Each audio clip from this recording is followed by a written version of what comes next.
Bienvenidos amigos, amigas, a una nueva edición de Gente Nuteco, este podcast con carácter empresarial que de vez en cuando asoma desde aquí, desde el estudio de Nuteco, en el que hablamos de empresarios, contamos con empresarios y buscamos que los empresarios que estáis al otro lado, pues, os cojáis nota, porque siempre lo solemos decir también, somos los primeros que con cada invitado, con cada tema que tratamos, pues tomamos las notas pertinentes y aprendemos día a día de experiencias, de empresas, de situaciones. Y hoy vamos a hablar de una gran marca, hoy vamos a hablar de Berria Bikes. Es una referencia en el mundo de la bicicleta, es una de esas marcas de bicis que los aficionados a la bicicleta miramos con cierta envidia cuando vemos pasar por la calle alguno de sus modelos. Son bicis tecnológicamente muy avanzadas, muy bonitas, con un diseño cuidado, y tiene una historia esta marca detrás que es sumamente interesante. Así que para nosotros es un gran placer contar con David Vitoria, su CEO, el CEO de Berria Bikes, hoy aquí en Gente Nuteco. David, bienvenido, gracias por estar aquí. Muchas gracias y gracias por la invitación, un placer. Bueno, digo que es una marca que tiene historia detrás, porque tú vienes, o en una parte de tu vida te llevaba hacia lo deportivo. De hecho, pues llegaste a ser ciclista profesional. Así es. Y en un momento determinado, por circunstancias de la vida, pues tienes que saltar de lo deportivo a lo empresarial. ¿Lo tuviste claro al principio? ¿Cómo fue ese salto? ¿Lo tenías claro o pasaste por un periodo de transición en el que dijiste, ¿ahora qué hago? No, yo creo que al día de hoy, con total honestidad, el proyecto ya supera cualquier expectativa de inicio, ¿no?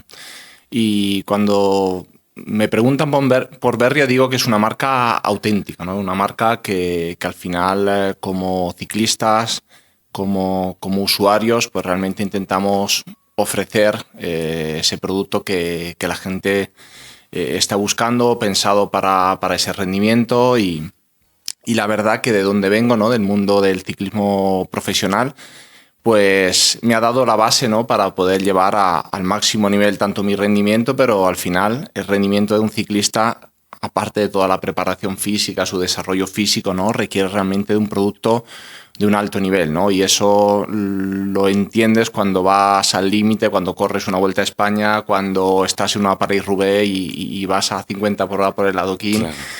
Cuando bajas en competiciones con bajadas, lloviendo, o sea, realmente te lleva al límite en situaciones y eso te da una buena base sobre lo que realmente tiene que ser un producto de alto rendimiento, ¿no?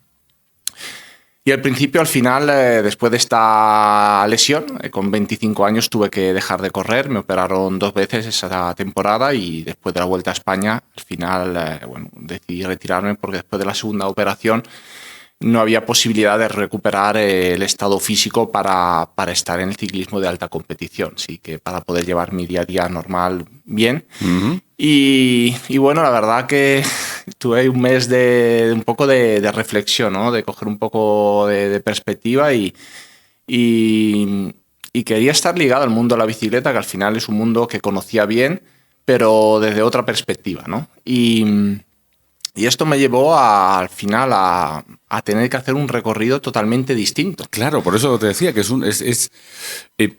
tú ya conocías la herramienta, ¿no? Tu herramienta, la bicicleta, ya la conoces. Conocías como ciclista profesional, pues los componentes de una bicicleta mecánicamente. Claro, pero entiendo que debió de haber una época en la que tuviste que aprender a ser empresario. Sí, y eso se aprende el día a día. Ahí es un proceso lento, pero desde luego lo que es importante es cambiar la perspectiva. Lo primero que me tomé fue un tiempo para realmente conocer la industria. Yo no conocía la industria de la fabricación del ciclismo, sí la industria del deporte y como usuario. Y lo primero que hice fue un viaje prácticamente de 2 meses en donde se fabrican las bicicletas para conocer y generar toda mi red de proveedores y conocer la industria desde dentro. Entonces fue un proceso de exploración, de aprendizaje. Y después de este viaje, ya con las ideas más claras, donde vine con unos conceptos muy claros, ¿no? Donde al final, evidentemente, dónde nos queríamos posicionar como Berria, una marca desde el principio de altas prestaciones, por lo tanto, más bien dirigida a todo ese usuario, ¿no? Que quería hacer un uso intensivo del producto sin ser excluyente, ¿no? Porque muchas veces hay gente que quiere una bicicleta para hacerse el paseo del sábado, ir a almorzar y tal. No es excluyente, o sea, pero que si quiere hacer una ruta más larga, más exigente, claro, tiene bicicleta, ¿vale? Tiene producto que le soporta, ¿no? Pero a todos aquellos ciclistas que realmente quieren algo más, pues darle ese producto, ¿no? Lo que teníamos claro también era el concepto, y por ese entonces creo que fuimos de los pioneros o la primera marca en España en tener un concepto de configurador y personalización, ¿no? Claro, de adaptar el producto al gusto del usuario, en términos de componentes para ajustarlo mejor a las capacidades presupuestarias del usuario y al gusto, ¿no? Y también a la parte estética de colores, ¿no? Entonces, para mí era importante desde el principio poder introducir aquí en España la capacidad de montar y de pintar, ¿vale? Y eso en 2011-2012, hablar de configuración en bicicleta, era un concepto realmente nuevo, ¿no? Porque eso logísticamente complica mucho la vida a una empresa, ¿no? Complica mucho, pero al final, en ese momento teníamos que tener realmente un ángulo de entrada a una red de distribución profesional distinta. Tenemos que ofrecer algo distinto, tenemos que encontrar un espacio donde podíamos coexistir con las grandes marcas y los grandes líderes, ¿no? Y la clave fue, aparte de estar realmente un producto que cumpliera las expectativas, pero ofrecer algo distinto que el resto no lo podía hacer, ¿no? Entonces, esto para mí fue como un punto muy claro desde el principio. Lo que pasa que luego hay que crear todo ese business plan, todos esos procesos. Hay que crear ese universo, claro. Totalmente, ¿no? Y esto es complicado también en un entorno, en un contexto de un pueblo de Castilla-La Mancha donde no hay industria, claro. No había nada donde poder empezar y iniciar este proyecto. Entonces empezamos con una hoja en blanco. Claro. Ahora hablaremos de eso, de vuestra decisión, de vuestra localización, siguiendo un poquito en los principios, David. Claro, vienes de un perfil deportivo, profesional. Intentas reconvertir y aprovechar todo ese conocimiento, como dices tú, conozco el mercado, intentar acercarme a ese mundo, a ese nuevo mercado. ¿Tú crees que algo de ese perfil profesional deportivo te ha venido bien en tu perfil empresarial? Sí, totalmente. Porque habrá pocos oficios tan sacrificados como el del ciclista profesional. Sí, no. Hay muchos ejemplos que hago en el día a día donde cojo el mundo del ciclismo profesional como ejemplo y sobre todo cuando tienes que crear esa cultura, esa filosofía de empresa, yo creo que en el deporte encontramos muchísimos ejemplos y es muy inspirador, ¿no? Igual que creo que mi base de formación anterior, porque yo al final nací en Suiza, crecí en Suiza, me formé allí, mi formación académica previa, pues creo que me dio una base para luego afrontar este proyecto empresarial y donde me he tecnificado también con un MBA. Pero la base del deporte yo creo que a nivel de gestión, de liderazgo, y yo creo que tiene muchísimos ejemplos que luego en el mundo de la empresa son muy útiles, ¿no? Igual que creo que en el mundo del deporte luego es muy útil llevar muchos ejemplos de la empresa, ¿no? Porque muchas veces tienes que salir de tu contexto, ¿no? Sí. Para ver otro y realmente entenderlo mejor. Pero desde luego el mundo del deporte es algo que ya no solo en mi carácter, porque crear un proyecto como el que hemos creado ha tenido muchas dificultades, claro. un nivel de trabajo, de esfuerzo, creo que complicado, ¿no? de aguantar durante mucho tiempo para realmente poder llevar a este nivel, pero creo que es muy inspirador también para el resto del equipo. O sea, que has tenido etapas en la empresa, en Berria Bikes, en las que has tenido que pensar, esto es subir el Angliru. Esto... Pero 3 veces.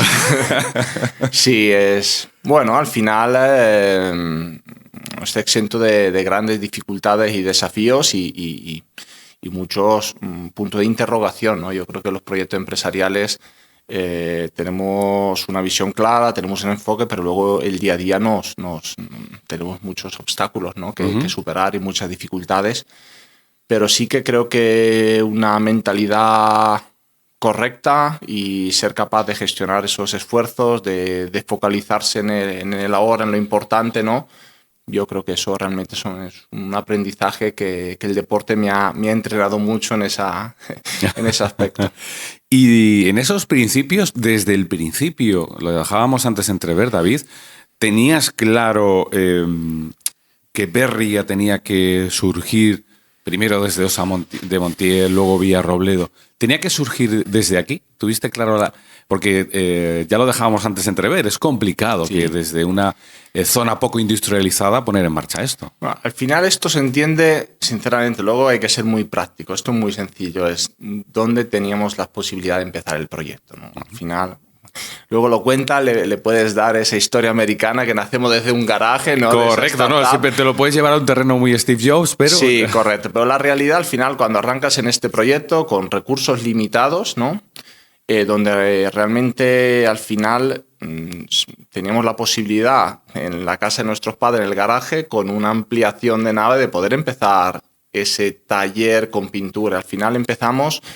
no desde una perspectiva dónde sería ideal empezar, es dónde podemos empezar, ¿no? Y fue un proyecto que hemos ido avanzando pasito a pasito desde esa garaje. Hemos podido alquilar luego otro local allí siempre en Ossa de Montiel. Llega un momento que teníamos 3, 4 locales alquilados y estábamos por el pueblo todo el día moviendo de pintura, montaje. Y ya, ¿por qué Villarrobledo, no? Al final... teníamos ya un grupo de personas, ¿no? Que yo creo que es uno de los puntos también importantes y de los grandes activos de las empresas son las personas, ¿no? Aparte de los procesos, la marca y todo.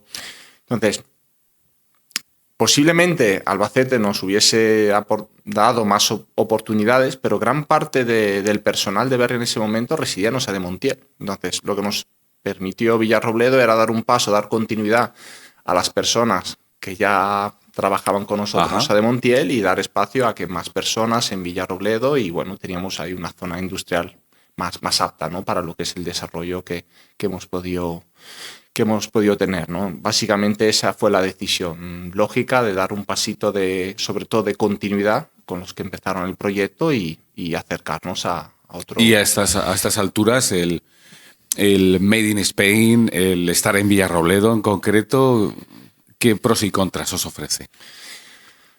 Bueno, la verdad que la industria del ciclismo español en estos últimos años ha dado un salto cualitativo muy importante. Estamos muy reconocidos en Europa, o sea, las bicicletas españolas están muy valoradas. Hay que decir que gracias al liderazgo de Orbea, que es una marca muy referente, hay más marcas como Mondraker también muy técnicas en su segmento, pero la realidad es que estamos unas 4 o 5 marcas a nivel nacional que realmente estamos ganando terreno en lo que es en Europa y sin embargo, por ejemplo, Italia, que sí que tiene sus 2 o 3 marcas como muy históricas, pero el resto de marcas quizás no ha evolucionado tanto, y las marcas españolas estamos siendo capaces de interpretar bien el momento actual con nivel de tecnología, con diseño, con comunidad y estamos avanzando, ¿no? Y eso creo que es para que estemos orgullosos, ¿no? de nuestra industria y el gran trabajo que estamos haciendo las diferentes marcas aquí en España. Vamos al presente, David. 2026, un mercado, el de la bicicleta. Habrá pocos mercados donde la innovación, donde el I+D, donde la tecnificación incluso del producto vaya tan rápido. ¿Es un mercado donde a día de hoy, desde vuestra perspectiva, a veces el marketing va más rápido que el propio desarrollo tecnológico? ¿O cómo lleváis esa carrera a día de hoy? Mira, yo creo que estamos en un momento donde efectivamente hemos avanzado muchísimo. Yo creo que llevamos los últimos 15 años a una velocidad estratosférica, ¿no? De ruedas de 26 de montaña, 27,5, 29. 32 a la vuelta de la esquina, ¿no? Ahí está dando vueltas. Ya dejan caer los globos sonda, ¿no? Sí, luego hay que ver, hay cosas interesantes ese formato, pero quizás no donde pensamos ahora que se va a aplicar, igual hay otro donde tiene más sentido, ¿no? Pero hemos ido muy rápido, ¿no? Se ha evolucionado mucho, luego la introducción de las gamas eléctricas, la gama de carretera del freno tradicional a la evolución de freno de disco. si vemos la evolución de las llantas, de las cubiertas, o sea, realmente hay una evolución estos últimos 15 años tremenda, ¿no? Y yo creo que estamos en un momento que un poco tenemos que, no es cuestión de frenar, pero que también la gente le tiene que dar el tiempo de asimilar toda la velocidad de cambio y de evolución, ¿no? Y yo creo que estamos en un momento, ¿no? Una decisión de Berry en este momento es también trabajar mucho más lo que es la parte de comunidad e inspirar el uso, ¿no? Porque llega un momento, el hiperexceso de información técnica y de tecnología. Total. Sí, igual cansa, ¿no? Igual yo creo que hay que segmentar muy bien, ¿no? Nosotros tenemos definido como 3 niveles, ¿no? Experienciales de buyer persona. Yo creo que hay que hacer un mix. Uno, porque somos una marca técnica de ingeniería y tenemos que comunicarlo, y hay gente que realmente valora mucho toda la innovación, pero también hay muchas personas que yo creo que lo que tenemos que contarle ahora son más historias inspiradoras y que quieran ser parte, ¿no? de la familia Berria, de la comunidad Berria. Y de ahí que hemos generado iniciativas este año mucho más orientadas a esa parte, ¿no? Uno de los puntos para nosotros importantes este año es la creación del proyecto Escuadra Berria, que es el equipo de Gravel, donde estaremos presentes en todas las principales carreras de Gravel, pero el principal objetivo no es el resultado, ¿no? Es explicar todas las vivencias desde dentro del mundo gravel, ¿no? Correcto. Entonces, bueno, por ahí es donde estamos trabajando también en dar unos mensajes un poco complementarios. Yo creo que hay gente que sí que está a la última y quiere saber todas las últimas novedades, y hay gente que quiere disfrutar de la bicicleta, que necesita un producto que le acompañe y que quizás tenga una perspectiva menos técnica, ¿no? Y no hay que saturarle. Claro, porque yo iba por ahí, David. Claro, vosotros como marca tienes que mostrarte como una marca. Claro, aquí estamos hablando, bueno, pues desde bicicletas para aficionados, donde, por ejemplo, me incluyo, ¿no? Hasta, bueno, pues bicicletas mucho más profesionales. Estamos hablando de gravel, de eléctricas, de montaña de toda la vida. Bicicletas como que en las Olimpiadas, las últimas Olimpiadas, de unas 38 o 40 bicicletas había 2 Berria. O sea, Pues bicicletas que hemos ganado Copas del Mundo el año pasado, hemos estado en Olimpiadas. Entonces, bueno, a nivel deportivo estamos en la élite, y por tanto bicicletas que tienen que, y es donde hablábamos de rendimiento en situaciones límite. Lo bueno es que puedes tener una bicicleta que si la llevas al límite está. Si le quieres dar un uso más tranquilo, más experiencial, pues es una bicicleta fantástica, no te va a faltar bicicleta. Claro, pero yo quiero que quizás quitando la parte competitiva, donde por supuesto la innovación tecnológica y lo último tiene que estar ahí presente, ¿no? Sí. Entiendo que la parte, bueno, pues del aficionado, del semiprofesional y demás, claro, es difícil esa balanza, ¿no? En la de mostrar una marca como Berria como puesta al día en la tecnificación, pero también mirar con el rabillo del ojo la posible, vamos a decirlo así, frustración del usuario, ¿no? De no tener lo último, siempre lo último, ¿no? Esa especie de ansiedad de marketing que podemos tener muchos de, bueno, es que ahora ha salido esto y no lo tengo en mi bici, ahora ha salido esto y tampoco lo tengo. Se crea ahí una ansiedad, ¿no? Que es difícil de compaginar a nivel de marca, ¿no? Sí, yo creo que al final nosotros tenemos como 3 gamas, ¿no? Uh-huh. La gama BR, ¿no? Que es para todo aquel usuario que quiere lo máximo, la última novedad, ¿no? Tenemos esa gama de iniciación, te doy las 2 extremas, luego la intermedia donde buscamos el punto de equilibrio, ¿no? Lo que estamos ahora definiendo como gama essential al final es para orientada a ese usuario que está más orientado a la experiencia, que no necesita algo extraordinario, pero tiene todo aquello que necesita para poder vivir bien esa experiencia, ¿no? Y luego en esa gama Pro, ¿no? Es donde intentamos darle ese máximo, ese value for money, donde puedes tener esas características técnicas de tecnología sin ser el máximo nivel, pero donde tienes un punto precio, pues bueno, más asequible, ¿no? Claro. Es ese mix. Entonces, bueno, al final queremos dar esas 3 opciones, ¿no? Luego en muchas gamas, montaje, 1000 opciones, ¿no? Pero básicamente son un poco los 3 perfiles dentro del segmento performance a los que nos dirigimos. Yo desde fuera y desde aficionado sí tengo la sensación de que habéis conseguido, has dejado ya caer la palabra, habéis conseguido un poquito sentimiento de pertenencia. Habéis conseguido un poco que vuestros clientes, vuestros compradores, sean un poco fans también. Me imagino que también es algo que habéis trabajado y en lo que seguís ahí pico pala, ¿no?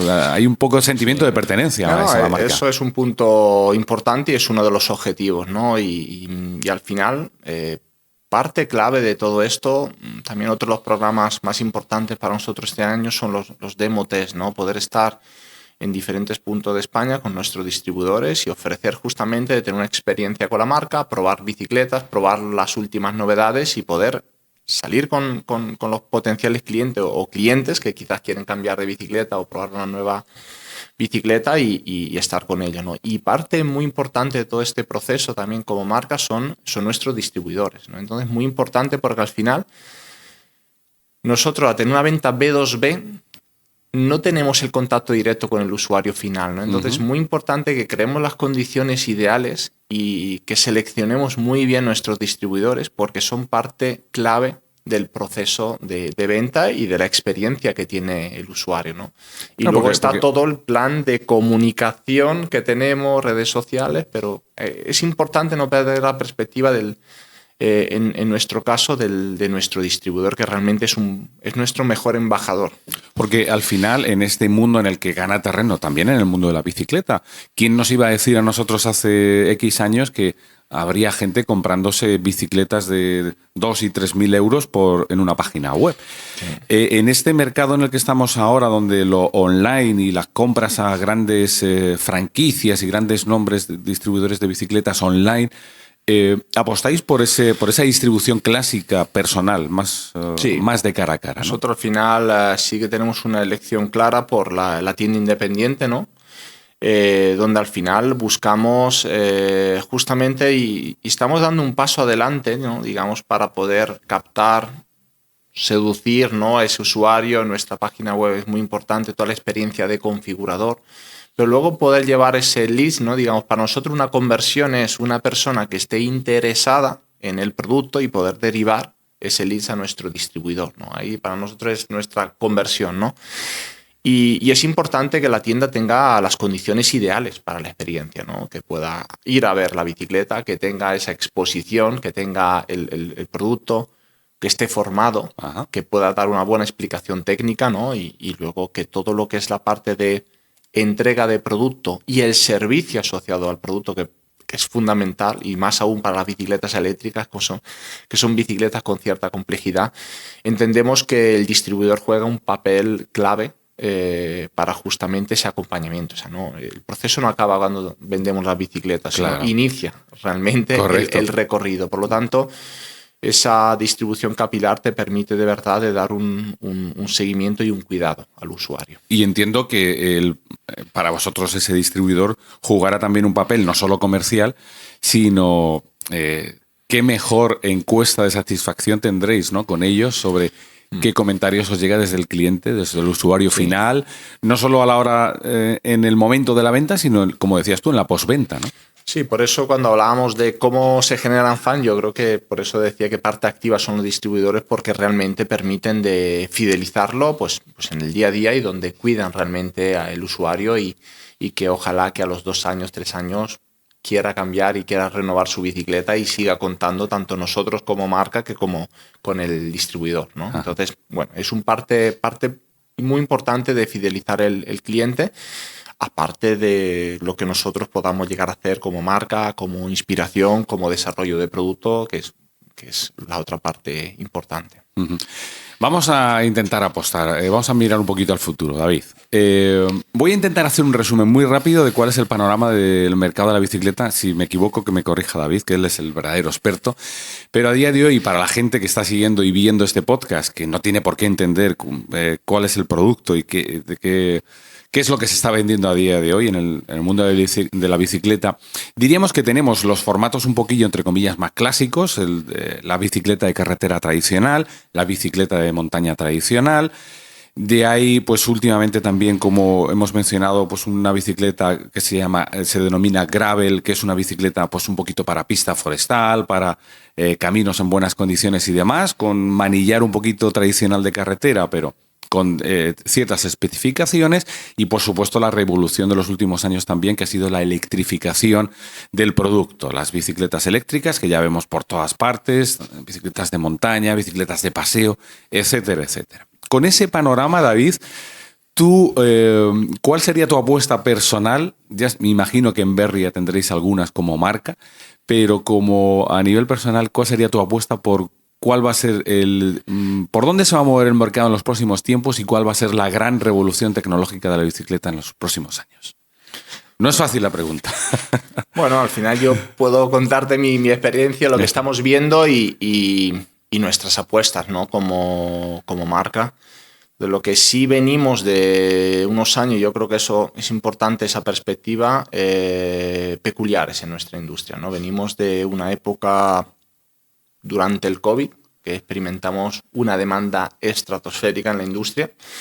Eso llevó a un post-COVID más complejo, donde se generó un exceso de oferta por otro lado. Luego hay una situación actual un poco más compleja, ¿no? Donde también a nivel global, ¿no? Todo lo que es bienes de consumo se está sufriendo, el aumento de inflación, pérdida del poder adquisitivo. Entonces estamos en un contexto un poco distinto del que podíamos venir hace 5 o 6 años, ¿no? Entonces eso está marcando un poco el momento actual de la industria a nivel global, ¿no?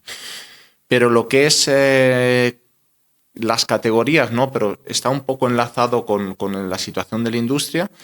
Hay un cambio muy grande, ¿no? En nuestro mix de producto hace 4 años, 5 años, un 70% eran bicicletas de montaña. Esto representará para nosotros el año que viene, estimamos que sea un 10%. O sea, hay un cambio 10% radical de lo que es el portfolio de producto y lo que está siendo la demanda y el momento de la industria, ¿no?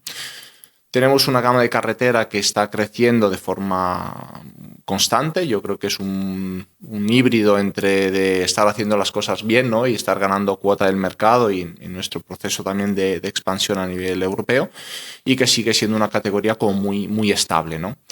Y luego viene, siempre hablando de muscular, lo que es el gravel, que está siendo la categoría que el año que viene será nuestra principal categoría. O sea, realmente una categoría que ha venido a coger mucha de la cuota que se ha perdido de montaña. Se está yendo al gravel. Al final se está quedando en montaña realmente los usuarios más técnicos, los que hacen competición de cross country, y mucha gente se ha dado cuenta que al final el gravel es la bicicleta más eficiente para hacer un poco ese pisteo que podíamos hablar antes, ¿no? Sí. Y es una bicicleta súper polivalente. ¿Qué te permite? Ir en carretera con un nivel de eficiencia muy parecido a la de una carretera, de una bicicleta de carretera, y luego en cualquier camino que veas, te metes por el camino, es súper polivalente, funcional. Claro. Está cogiendo también la iniciación de muchas mujeres que se están acercando al mundo del ciclismo, lo hacen con el gravel. Se siente más segura ir por los caminos, estás en contacto con la naturaleza, pero sin ir con una bicicleta de montaña en recorridos técnicos, ¿no? Entonces, una bicicleta que está ganando mucha cuota de mercado, y gente que se ha cansado a lo mejor de hacer tanta montaña y en el gravel está encontrando este nuevo espacio, ¿no? Así un poco como empezó el gravel más como explorer, como aventurero, sí, con ese estilo. Pues ahora hay una oleada muy fuerte que estamos intentando, bueno, ahí no digo liderar, pero estamos ahí dentro de esas marcas pioneras que están apostando, ¿no? Realmente fuerte en lo que es el gravel racing, ¿no? Y de allí que un poco la creación del equipo, donde estamos en las principales carreras. Entonces, incluso las carreras están experimentando un fuerte crecimiento de participantes y bueno, es un segmento que está creciendo mucho en España, donde tenemos la zona de Girona, es uno de los puntos creo que más valorado, te diría, a nivel europeo, a nivel mundial. Está muy reconocido Girona como área para el gravel.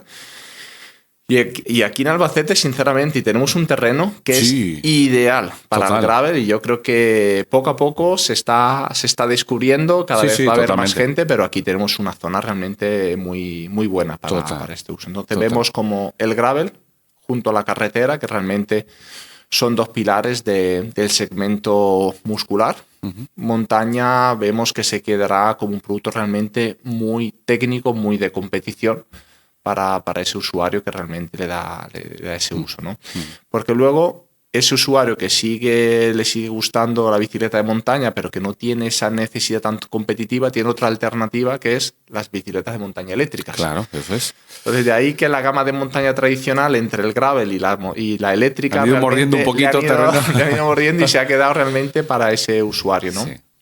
¿Y qué estamos viendo en el eléctrico? Prácticamente, bueno, se ha experimentado un gran boom. Ahora vienen unas nuevas tecnologías, nuevos motores, realmente con un nivel de eficiencia, de experiencia en el pedaleo, de autonomía, que se van a presentar prácticamente en el próximo mes. Va a haber una gran revolución, ¿no? Donde tendremos un producto, ¿no? con estas características, y también creemos que va a seguir creciendo, ¿no? Lleva ya una tendencia de crecimiento anual muy buena, y yo creo que va a seguir esa tendencia, donde también a nivel de electrificación estamos viendo ya también carretera y gravel como otros dos productos, que al final lo que está permitiendo también las bicicletas eléctricas. Yo veo el caso de mi padre, ¿no? Una persona con una enfermedad, también con unos problemas de corazón, que si no fuese por la bicicleta eléctrica no saldría, y esto le permite todos los días de estar haciendo deporte a su intensidad. Claro, a lo que necesita. Pero te mantiene vivo, te mantiene esas 2 horas de deporte, de contacto con la naturaleza. Entonces permite personas que estarían casi ya fuera del mundo del deporte de poderlas mantener, gente que al final ya no salía en bicicleta con su grupeta porque ya no tienen nivel. Pues este tipo de producto tienen, la verdad, que un aspecto social de comunidad también muy importante, ¿no? Porque permiten a personas que no tienen la condición física por la situación del momento, porque ya tienen otra edad, de poder mantenerse activos, ¿no? Entonces creo que están... Es interesante, es un panorama interesante. Sí. Ahí decíamos antes, al principio casi de la entrevista, David, que seguro que en tu día a día aplicas parte de la filosofía de un perfil deportivo profesional en tu perfil empresarial, ¿no? Ese pundonor que tiene el ciclista profesional.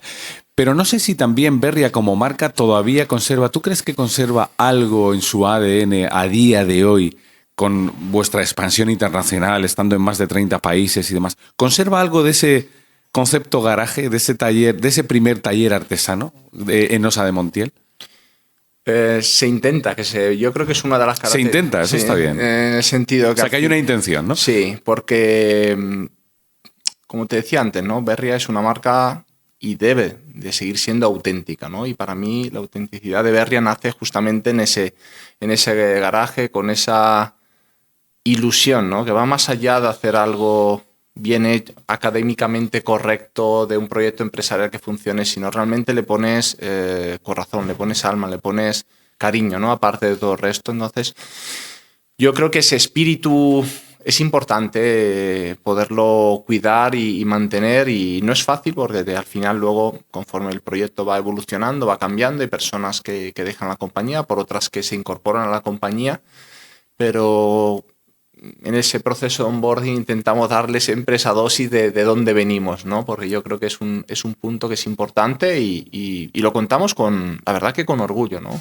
Porque al final crear un proyecto realmente desde cero, sin ninguna base, me decía uno de los proveedores más importantes que éramos prácticamente una de las únicas marcas que se había creado en los últimos 10-15 años y que había podido realmente desarrollar el proyecto y poderlo llevar a una realidad europea real, ¿no? Que no ha sido un proyecto de ese año, 2 años y luego desapareces, ¿no? Entonces yo creo que hemos superado muchísimos desafíos y eso lo hemos hecho con un ADN, con una característica, con una garra que es parte activa del equipo. Mucha gente que a lo mejor nos escucha o nos ve lo sabe, pero parte de ese ADN pues incluso está impreso en el nombre de la marca, Berria. ¿De dónde viene, David? Pues al final cuando... que a lo mejor al día de hoy, fíjate, no sé si sería el nombre más adecuado, ¿no? Pero en su momento cuando decidimos darle un nombre al proyecto, porque al final estamos pensando en altas prestaciones, o sea, todo el concepto, pero llega un momento y digo, hostia, tengo que darle un nombre, ¿no?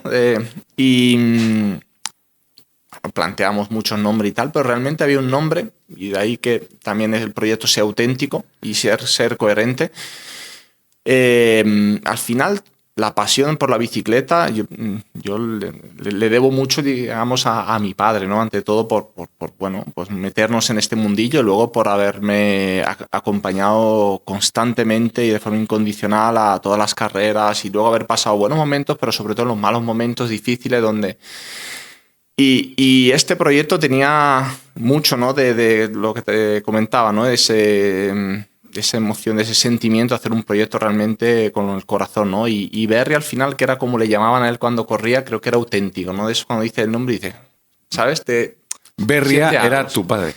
Es mi padre y es como le llamaban cuando él corría, ¿no? Le llamaban el Berria, ¿no? Y de allí, pues, este nombre le da un nombre realmente auténtico al proyecto y bueno, es coherente con lo que somos, ¿no? Y tiene esos valores que al final nos ha inculcado también mi padre y me pareció un nombre... Pero fíjate lo bonito que es esta historia, que tu padre vea ahí su nombre al día de hoy con lo que Berria se ha convertido. Sí, no, él está encantado, muy orgulloso, claro, de todo lo que se ha conseguido. Y bueno, al final yo creo que el proyecto al día de hoy ha cogido una dimensión, un tamaño muy superior a lo que podíamos pensar en una fase inicial, ¿no? Y bien, o sea, realmente estamos muy, muy contentos y ese nombre tiene ese sentido y ese todo el fundamento del mundo, ¿no? Sí, porque al final, como tú decías, hay veces que uno... perder la perspectiva a veces en una empresa en la que habéis tenido que crecer y habéis crecido afortunadamente de manera muy rápida, es muy fácil perder la perspectiva. Sí.